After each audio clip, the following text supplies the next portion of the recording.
Mambo vipi mtazamaji wetu wa Sindelei TV? Kama ilivyo ada, kama ilivyokuwa kawaida, tunakutana hapa ili kwenda kuzungumzia mambo mbalimbali. Na leo tena kuzungumzia kuhusiana na nini maana safari ya mafanikio? Kama wewe unajua safari yako mafanikio, basi utadondosha hapo comment yako kuniambia safari yako mafanikio ni nini, na nini maana safari ya mafanikio? Na mafanikio si juhudi tu, bali ni mpango mzuri na kujifunza endelevu. Na mimi nataka leo ujifunze endelevu. Niko na mtaalamu hapa ataenda kutuelezea zaidi nini maana ya safari ya mafanikio na safari yake ya mafanikio tokea mwanzo mpaka hivi sasa. Bila kusahau jina langu mimi ni Grace James. Jina naitwa Dickson Sabuni.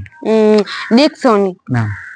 Tunajua kama safari ya mafanikio inaanzia mbali Kabisa mpaka hivi sasa. Mimi nataka tu niambie nini maana ya safari ya mafanikio.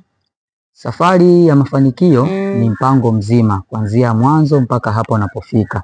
Na kuhusiana na safari ya mafanikio ni jinsi wewe ambavyo unajitengeneza kuanzia huko ulipotoka mpaka unapofika. Ni kitu ambacho ni cha muda mrefu na huwa kinachukua muda mpaka kuja kukifikia, lakini bila shaka hapa katikati kuna changamoto. Hiyo ndio maana halisi ya safari ya mafanikio. Sawa, asante. Umeeleza vizuri safari ya mafanikio. Je, ni njia gani ambazo unazozitumia ili kufikia safari yako mafanikio? Au mpaka sasa hivi unasoma, una biashara yako. Je, ni vitu gani ambavyo umevitumia? Kwenye safari ya mafanikio, cha kwanza kabisa kuna kuzaliwa, kuna kukua, na kutoka sehemu moja kwenda nyingine. Kwa wakati unazaliwa, unavyokuwa, utaanza shule ya msingi. Kumaliza shule ya msingi utaambiwa kuhusiana na sekondari. Fika sekondari utaambiwa kuhusiana na chuo. Ukitoka chuo sasa unakuwa ushajua mpango mzima ni nini ambacho unahitaji na nini unatakiwa kufanya. Na ukifika chuo kuna ile hatua ambayo wewe mwenyewe unapenda form 4 tu, kuna hatua ile ambayo wewe unapenda usomee. Kwa hiyo ukishafika chuo ndo hatua hiyo unaitimiza kwa kusomea hicho kitu ambacho unakihitaji. Unaweza ukasomea IT, mambo ya kompyuta, mambo ya sheria, mambo ya uandishi wa habari na vitu vingi tofauti tofauti, ujasiriamali na mambo mengine. Kwa hiyo mpaka kufikia kwenye hiyo safari ya mafanikio kuna vitu lazima ukutane navyo ambavyo vitakufanya wewe ufikie hiyo safari yako, na vitu hivyo ni sawasawa na kujipanga na kufuata ushauri kwa watu ambao ni wataalamu wa hicho kitu ambacho wewe unakitaka.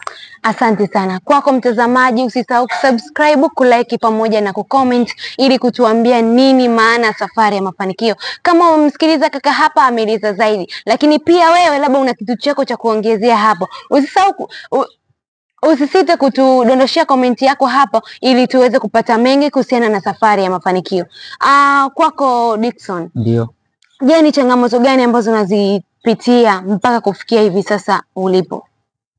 Changamoto zipo nyingi sana. Unajua unaweza ukawa na marafiki na wadau, lakini hao marafiki na wadau ndio pati ya kukwamisha kwenye mambo yako. Sasa form 4 ile unaweza ukafanya kitu lakini watu wakwambia hicho kitu sio muhimu, sio vizuri sana. Kwa hiyo na wewe utakuwa unawaamini baadaye, lakini utakuja utaona kile kitu kumbe nilichokuwa nafanya ni sahihi, lakini wale walichoniambia sio sahihi. Kwa hiyo nimepitia kwenye makundi mengi, magrupu mengi, makundi ambayo hayafai, lakini nilisurvive.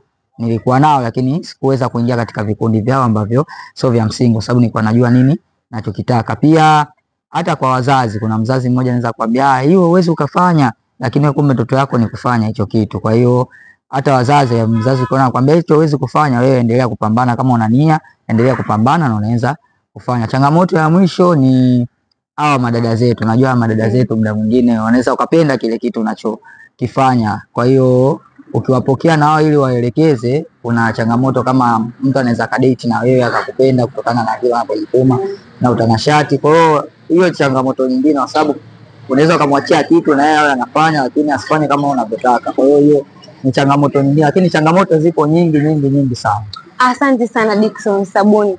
Wahenga wanasema hatua moja huanzisha hatua nyingine, lakini pia uweze kufikia safari yako mafanikio kama kuweka juhudi, mipango na kujifunza endelevu. Kwa hiyo tunataka kujifunza endelevu njia za kufikia safari yako ya mafanikio. Na mimi kwangu hakuna marefu yasiyokuwa na mwisho, na kuaga bye bye. Endelea kusikiliza, endelea kufuatilia Sindelei TV ili kuweza kupata habari moto na kujifunza zaidi kuhusiana na mwanga wa maisha na safari ya mafanikio.